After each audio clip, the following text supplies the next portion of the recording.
नमस्कार, मैं डॉक्टर नीना विजयवर्गीय। मैं एक न्यूरोसाइकियाट्रिस्ट हूँ, मनोचिकित्सक एंड काउंसलर। हमारा हॉस्पिटल है एफिनिटी हॉस्पिटल, तलवंडी, कोटा। आज हमारा टॉपिक है जिस पे हम बात करेंगे शिज़ोफ्रेनिया। ये बीमारी क्या होती है?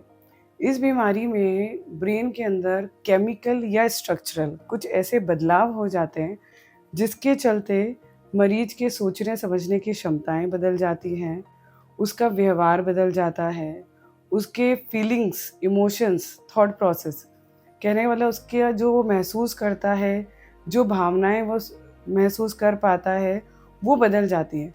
उसका रियलिटी से टच बदल जाता है। असलियत की दुनिया और एक जो अलग सी इमेजिनरी वर्ल्ड है, उसके बीच में काफ़ी डिफ़रेंस आ जाता है। वो असलियत से, रियलिटी से काफ़ी दूर चला जाता है और एक इमेजिनरी वर्ल्ड में जीने लगता है।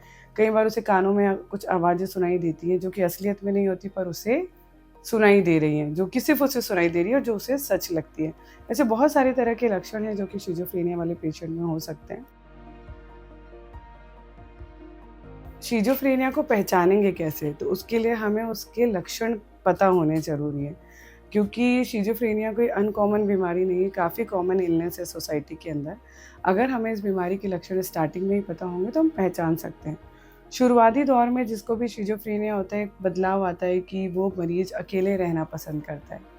लोगों से बातचीत करना कम हो जाता है, लोगों से इंटरेक्शन कम हो जाता है, फ्रेंड्स की लिस्ट कम हो जाती है, फ़ोन पे फ्रेंड से बात करना, बाहर आना-जाना, घुलना-मिलना कम हो जाता है, घर वालों से बातचीत कम होती है।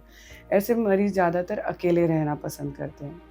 उनके व्यवहार में बदलाव आता है, गुस्सा बढ़ जाता है, हर छोटी बात पे बुरा लगता है, कोई भी उन्हें डिस्टर्ब करे उनकी एक्टिविटीज़ में तो वो एग्रेसिव हो जाते हैं।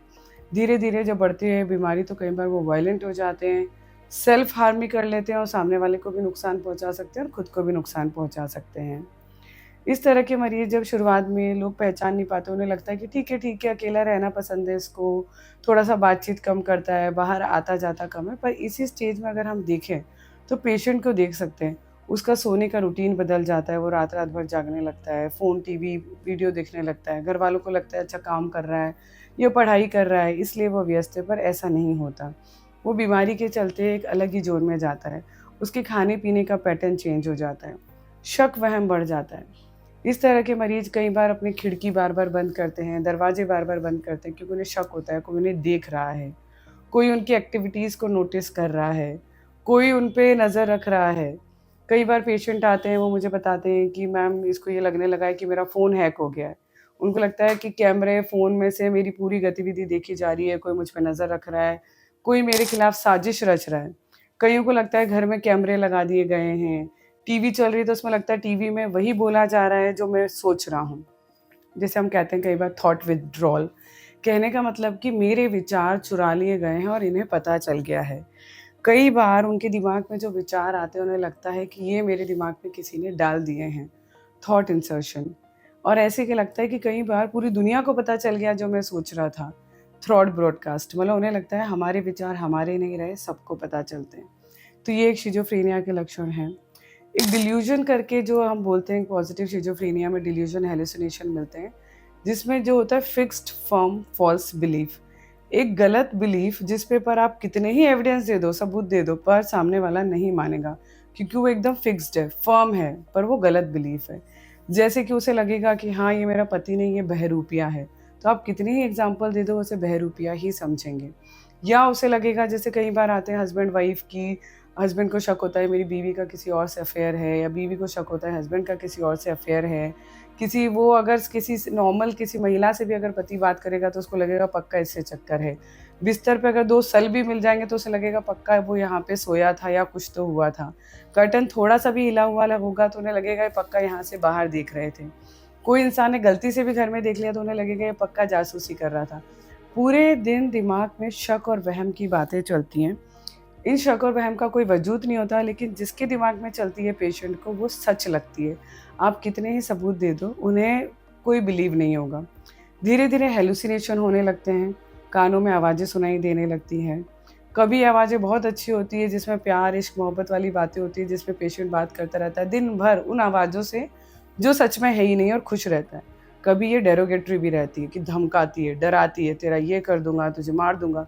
तो पेशेंट पूरे टाइम डरा हुआ रहता है, सहमा हुआ रहता है, किसी से बात नहीं कर पाता, बहुत दुखी होता है और कई बार डिप्रेशन में चला जाता है, जिसके चलते कभी-कभी आवाज़ें इतनी खतरनाक होती हैं कि वो मरीज़ को मारने के लिए उकसाती है कि तू खुद को ख़त्म कर ले, खुद की गर्दन काट ले, तू छत से कूद जा, तू फांसी लगा ले। और बार-बार जब दिन में 1000 बार ये आवाज़ें आएँगी, जिन्हें आप सच मानोगे, तो मरीज़ इसके चलते खुद की जान को खतरा पहुँचा सकता है। कई बार वो अपनों की जान को खतरा पहुँचा सकता है। कई बार जो मदर साइकोटिक्स होती हैं, उनको शिज़ोफ्रेनिया होता है, वो अपने बच्चों को भी मार देती है सोच के कि बच्चा नहीं, इसके अंदर तो बहरूपिया है, कोई आदमी है जो साजिश रच रहा है। तो ये होते हैं हैलुसिनेशंस। इसी तरीके से ये तो है ऑडिटरी हैलुसिनेशन। कई बार विजुअल हैलुसिनेशंस होते हैं, लोग दिखने लग जाते हैं।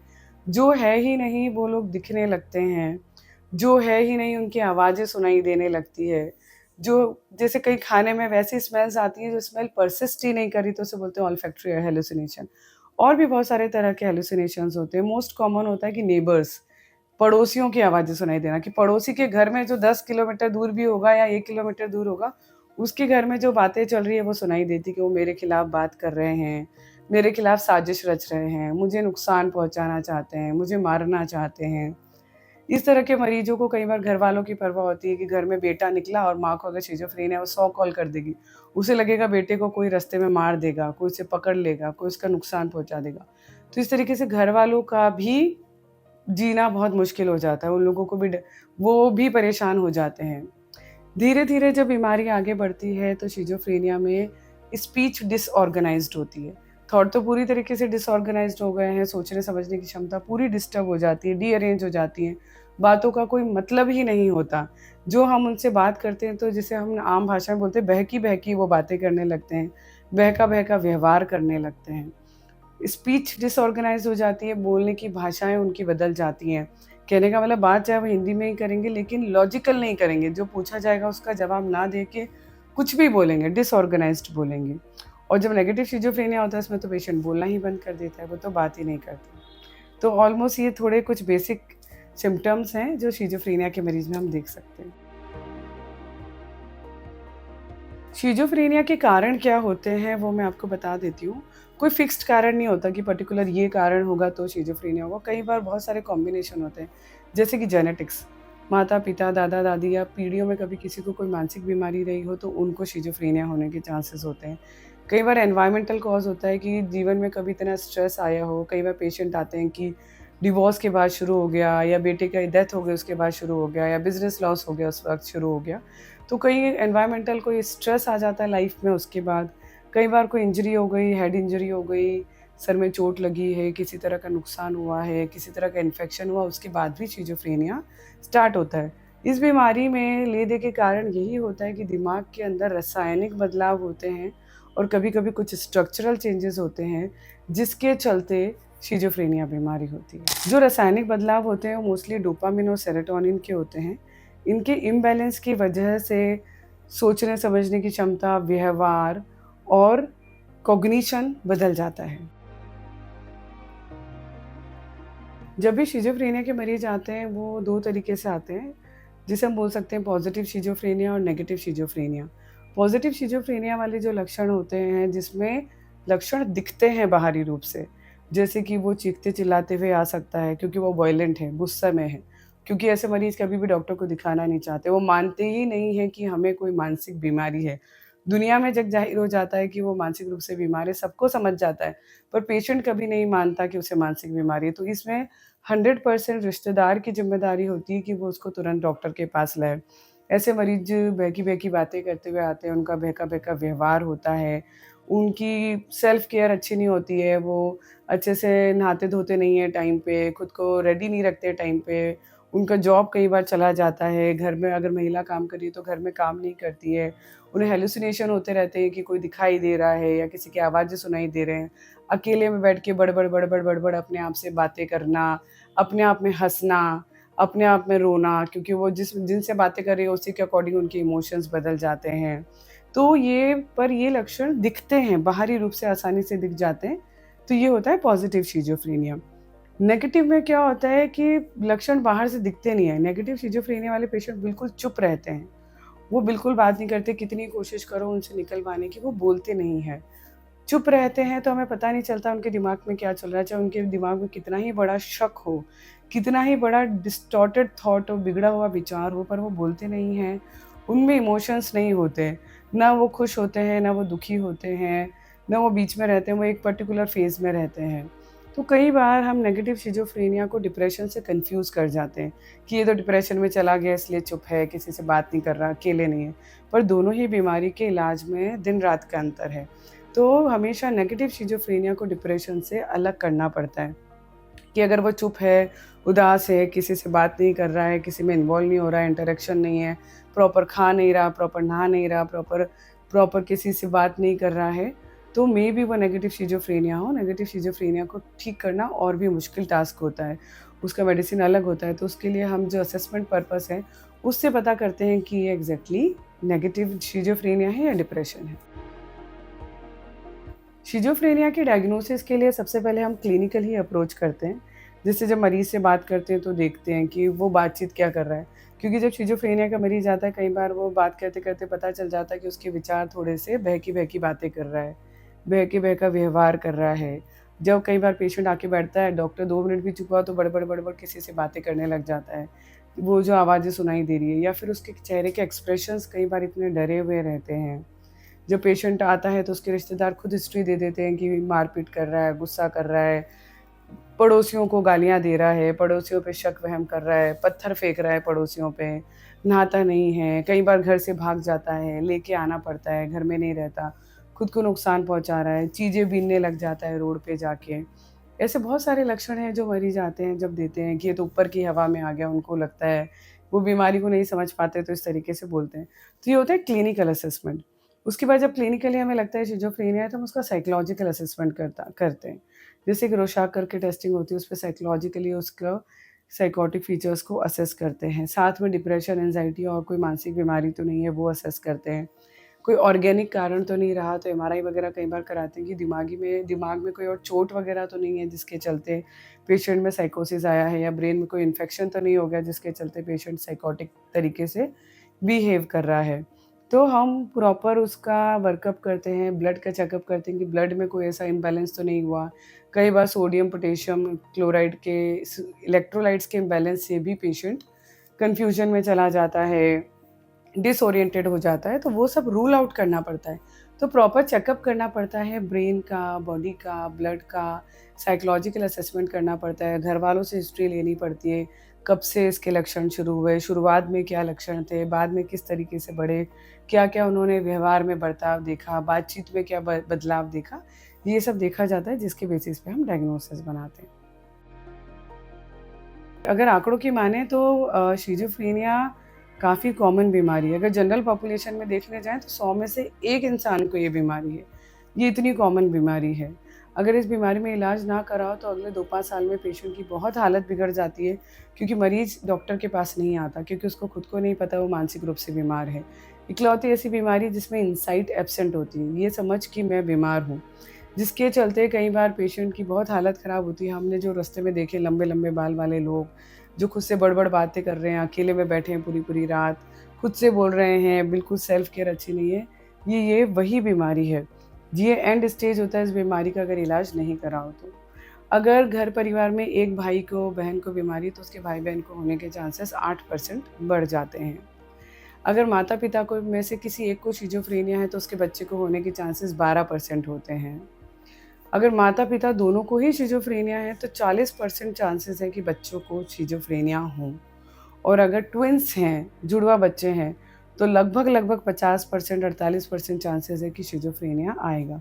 तो ये बीमारी काफ़ी हद तक जेनेटिक है और इस बीमारी की प्रेवलेंस बहुत ज़्यादा है और इस बीमारी को बहुत ज़रूरी है कि लोग पहचानें और सही समय पे इलाज लें। क्योंकि इस बीमारी में मरीज़ का करियर भी जाता है, पर्सनल लाइफ़ भी जाती है, सोसाइटी में इमेज भी जाती है और जब पेशेंट खुद नहीं समझता और रिश्तेदार भी नहीं समझता, तो वो एक मतलब कि इतनी हेल्पलेस सिचुएशन हो जाती है कि जिस चीज़ का इलाज संभव है, वो उस चीज़ का इलाज नहीं ले पा रहे। इस बीमारी को लेके सबसे ज़्यादा गलतफ़हमी अपने समाज में फैली हुई है, क्योंकि जब भी इस बीमारी को होती है, तो मरीज़ के रिश्तेदार कई बार समझते हैं कि ये तो काला जादू किसी ने करा दिया या गलत जगह इसका पैर पड़ गया या ऊपर की हवा इसको लग गई। तो वो आधे से ज़्यादा समय तो बालाजी, भैरू जी, माता जी, मंदिर, मस्जिद ये सब ढोकने में और ये सब करने में लगा देते हैं। वो समझ नहीं पाते कि एक दिमागी बीमारी है जो कि दिमाग के डॉक्टर के पास जाना ही पड़ेगा और उसी से ठीक होगी। दूसरा, कई बार मैंने ऐसे-ऐसे पेशेंट देखे हैं कि जब वो बीमारी हो जाती है तो सोशल स्टिग्मा के डरते वो पेशेंट को घर में रखते हैं। उन्हें लगता है बाहर जाएगा सबको पता चल जाएगा तो वो घर में रखते हैं पेशेंट को सालों-सालों वो अपने इंसान को घर में रखते हैं, उसका इलाज नहीं कराते, सोसाइटी में नहीं ले जाते। उसकी बीमारी बहुत ज़्यादा बढ़ जाती है। कई बार ये गलत धारणाएँ हैं पेशेंट्स के अंदर कि गोली दवा देंगे तो जीवन भर दवा चलेगी। पर ऐसा नहीं होता, अगर आप इनिशियल स्टेजेस में बीमारी को दिखाते हैं, तो दवा बंद हो जाती है।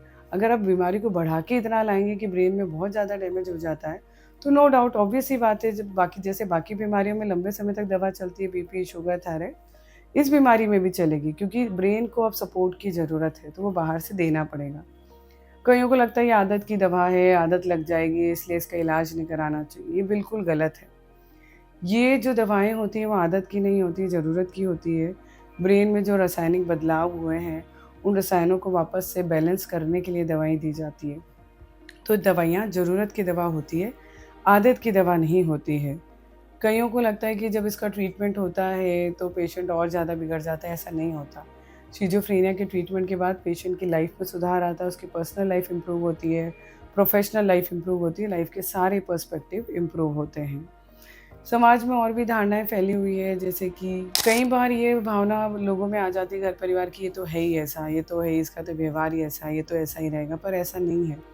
क्योंकि उन्हें लगता है कि जानबूझ के ऐसा कर रहा है। अभी तो थोड़ी देर तो अच्छा ही था, बढ़िया था, बाहर से जो आया उससे तो बढ़िया बात कर रहा था, बस हमसे लड़ रहा है, हमारे सामने ऐसे कर रहा है, तो ये तो नाटक करता है, ये तो दिखावा करता है, इसका व्यवहार तो हमारी तरफ खराब है। इसको तो सिर्फ़ हमारे ऊपर शक है। पर ऐसा नहीं होता, बीमारी के चलते पर्टिकुलर इंसान पे शक आ सकता है। हो सकता है कि वो प्रोफ़ेशनली अपने प्लेस पे ठीक हो, सिर्फ़ घरवालों के खिलाफ हो। हो सकता है वो घर में ठीक हो, प्रोफ़ेशनल प्लेसेस पे उसको शक-वहम होता हो। हो सकता है उसे इंसानों पे शक ना हो के सिर्फ़ खाने में शक हो कि खाने में ज़हर मिला रखा है। इस चक्कर में वो खाना खाना छोड़ देता है। कई मरीज़ एकदम पतले-दुबले होके एकदम जब लाते हैं घरवाले तब आखिरी स्टेज में आते हैं कि भई अब तो शारीरिक रूप से ख़त्म होने वाला है। जब तक दिमागी रूप से उसके लक्षण दिख रहे थे वो नहीं लाते, लेकिन जब शरीर कमज़ोर पड़ जाता है तब लाते हैं। जब वो खाना-पीना छोड़ देता है क्योंकि उसको खाने पे भी शक होता है, खाने में ज़हर है, वो कुछ भी कर लो, कितनी ही ज़बरदस्ती कर लो, एक घूँट भी पानी अंदर नहीं जाने देता पेशेंट। तो ये सारे लक्षण हैं जो पहचानने की ज़रूरत है और मोस्टली ये होता है कि लक्षण पता ही नहीं होते। लोग समझ ही नहीं पाते ये बीमारी है। दूसरा, कई लोग आते हैं कि मैडम हम क्या करें? हम तो बोलते हैं चल डॉक्टर के, वो आता ही नहीं है तो हम क्या करें? पर ऐसे मरीज़ कभी नहीं आएँगे। ऐसे मरीज़ कोऑपरेट कभी नहीं करते क्योंकि उन्हें नहीं पता वो बीमार है। उन्हें तो जो समझाने जाएगा उल्टा उसको लगेगा ये बीमार है जो ये फालतू की बातें कर रहा है या फिर ये मेरे खिलाफ है। उन्हें तो डॉक्टर भी उनके खिलाफ ही लगते हैं। तो ये उनकी बीमारी का हिस्सा है। जब वो गुस्सा करते हैं, लड़ते हैं, मारते हैं तो घरवाले चिढ़ जाते हैं, अरे ये तो बहुत ख़राब है, ये तो मेरे ऊपर हाथ उठा रहा है, मैं इसका क्यों इलाज कराऊँ? पर ऐसा नहीं करना चाहिए।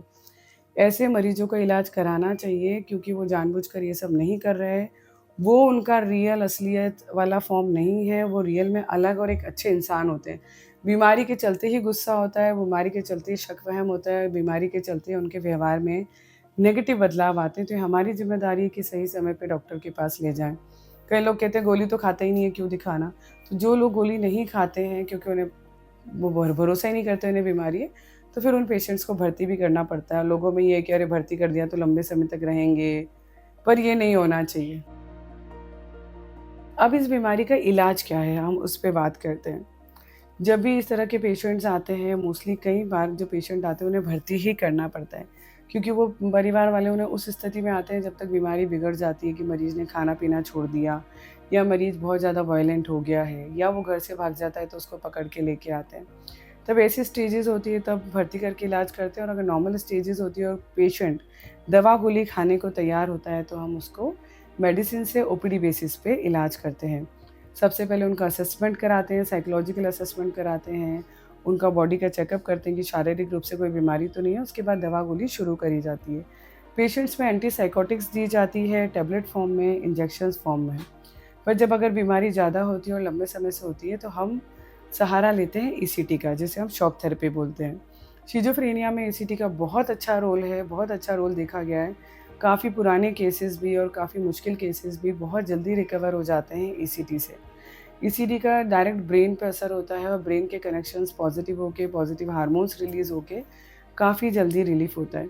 तो ऐसे पेशेंट्स को हॉस्पिटलाइज़ करना पड़ता है। इस बीच हम उनके बहुत सारे थेरेपी सेशंस करते हैं, काउंसलिंग सेशंस करते हैं। किन कारणों की वजह से बीमारी होती है उसको रूल आउट करते हैं। कई बार शिज़ोफ्रेनिया का मरीज़ का एक बहुत कॉमन कारण होता है नशा। नशे की वजह से भी शिज़ोफ्रेनिया बहुत कॉमन होता है, तो नशा भी साथ के साथ छुड़ाते हैं। कई बार शिज़ोफ्रेनिया की वजह से नशा कर ज़्यादा करते हो, नशे की वजह से भी शिज़ोफ्रेनिया हो सकता है। तो उस पे भी वर्कअप करते हैं साइकोलॉजिस्ट। तो प्रॉपर एक ट्रीटमेंट दिया जाता है जहाँ पे मेडिसिन्स, इंजेक्शंस, ईसीटीज़ जो भी पेशेंट के लिए बेनिफिशियल है, जो भी पेशेंट के लिए अच्छा है, वो सब कुछ किया जाता है। उसके काउंसलिंग सेशन, कई बार घरवालों का प्रेशर या नेगेटिव एटमॉस्फेयर होता है तो फैमिली काउंसलिंग की जाती है, घरवालों से बातचीत की जाती है। और जब पेशेंट ठीक होता है, इस बीमारी को ठीक होने में लंबा समय लगता है नो डाउट, 15 दिन, 20 दिन, महीना भर। उसके बाद फिर पेशेंट की प्रॉपर काउंसलिंग करके ताकि वो दवा गोली घर पे खाए, क्योंकि इलाज लंबा चलेगा। प्रॉपर काउंसलिंग करके ही पेशेंट का डिस्चार्ज किया जाता है। इस बीमारी में परिवार वालों की भूमिकाएँ बहुत बड़ी है, क्योंकि अगर परिवार वाले नहीं समझेंगे बीमारी और पेशेंट को लेके बैठे रहेंगे, तो बहुत दिक्कत हो जाएगी। सबसे पहले परिवारजनों को ये पता होना चाहिए बीमारी है और वो अलर्ट रहें, सजग रहें, जल्द से जल्द दिखाएँ। मरीज़ कभी कोऑपरेट नहीं करेगा, वो नहीं कहेगा कि मेरे को गोली दवा खानी है। आप लाके भी दोगे, आप उसका सब टेस्ट भी कराओगे, दवा खिलाओगे तो वो दवा थूक देगा, फेंक देगा, लड़ेगा। मरीज़ कोऑपरेट नहीं करेगा, इसीलिए आपकी ज़िम्मेदारी है कि आप उसको कैसे भी करके प्यार से दवा खिलाएँ। कई बार खाने में मिक्स करके दवा खिलानी पड़ती है और अगर उसके बावजूद भी ना हो तो पेशेंट को भर्ती कराएँ। दूसरा, परिवार वालों लोगों का ये बहुत ब इम्पोर्टेंट रोल है कि कई बार जिसको ऐसी बीमारी हो जाती है, वो लोग उसको फैमिली का इम्पोर्टेंट मेंबर नहीं समझते। उनको लगता है कि ठीक है, ये अब इतना काम का नहीं रहा या इतना इम्पोर्टेंट नहीं है तो उसको इम्पोर्टेंट डिसीज़न्स में इन्वॉल्व नहीं करते। ऐसा नहीं होना चाहिए। जब भी घर में इम्पोर्टेंट डिस्कशंस हो, इम्पोर्टेंट डिसीज़न्स हो, ऐसे मरीज़ को साथ में बिठाना चाहिए। ये एहसास दिलाना चाहिए कि वो इंसान बहुत ज़्यादा ज़रूरी है, इम्पोर्टेंट है। हर डिसीज़न के लिए घर की हर भूमिका के लिए वो इंसान ज़रूरी है। अगर वो इंसान नशा कर रहा है, क्योंकि शिज़ोफ्रेनिया वाले मरीज़ नशा ज़्यादा करते हैं, चाहे वो बीड़ी हो, गुटखा हो, सिगरेट हो, चाय हो, तम्बाकू हो या फिर अल्कोहल हो, तो कोशिश करनी चाहिए कि वो ये सब चीज़ें छोड़ें। इस तरह के मरीज़ों से नफ़रत नहीं करनी, क्योंकि ये मरीज़ बीमारी के चलते गाली-गलौज, गंदी बातें, गंदी हरकतें बहुत करते हैं, पर उसके चलते नफ़रत नहीं करनी है। उनको पूरा प्यार देना है, पूरे अफ़ेक्शन के साथ उनका पूरा सपोर्ट करना है। समय पे दिखाना, दवा-गोली देना, भर्ती कराना, ये सब ज़रूरी है। क्योंकि कई बार लोग समझ नहीं पाते, परिवार वाले नफ़रत करने लग जाते हैं उनके नेगेटिव व्यवहार से। क्योंकि उनका व्यवहार इतना गंदा होता है कि देखते ही अंदर से नफ़रत पैदा होती है, पर मरीज़ ये सब चीज़ें जानबूझ के नहीं कर रहा है। ये बीमारी उनसे करवा रही है। ये चीज़ परिवार वालों को समझनी पड़ेगी, क्योंकि परिवार नहीं समझेगा तो दुनिया तो वैसे ही नहीं समझेगी। कोई नहीं समझेगा, सबको लगेगा कि कितना गलत इंसान है, क्यों गाली-गलौज कर रहा है रास्ते में, क्यों झगड़ रहा है किसी से भी, क्यों ऐसी बहकी-बहकी बातें कर रहा है। तो परिवार वालों का रोल सबसे ज़्यादा ज़रूरी है कि वो मरीज़ को समझें, समय पे इलाज करें, जीवन के हर इम्पोर्टेंट डिसीज़न में उसको साथ में लें। घर ही घर में ना रखें शर्म की वजह से, हर जगह उसे लेके जाएँ। पार्टीज़ में, फंक्शन से, लोगों से मिलवाना, उनकी लाइफ़ के सारे इम्पोर्टेंट टास्क उन्हें करें। उन्हें इतनी ही इम्पोर्टेंस दी जाए, जितनी कि शायद दूसरा कोई बच्चा जिसको ये बीमारी नहीं है और वो बहुत अच्छे प्रोफ़ेशन पे है। क्योंकि कई बार क्या होता है, इस बीमारी के चलते बच्चे पढ़ नहीं पाते या इस बीमारी की, क्योंकि ये बीमारी लगभग 20 से 40 साल में बहुत कॉमन है कि इस एज में आती है, तो प्रोफ़ेशन पूरा ख़राब हो जाता है। तो अगर उस एज में आई है और वो प्रोफ़ेशनली कहीं स्टैंड नहीं करते, वो फाइनेंशियली घर को सपोर्ट नहीं करते, घर में पैसे कमा के नहीं लाते, तो उनकी बेइज़्ज़ती नहीं करनी या उनको इंसल्ट नहीं करना, इन्फीरियर नहीं फ़ील कराना। उन्हें उतनी ही इम्पोर्टेंस देनी है जितनी कि हम दूसरे इंसान को दे रहे हैं जो कि घर में फाइनेंशियली एक अच्छी भूमिका निभा रहा है। तो ये सारी ज़िम्मेदारी घरवालों की है, केयर गिवर की है, तो ही मरीज़ ठीक हो सकता है।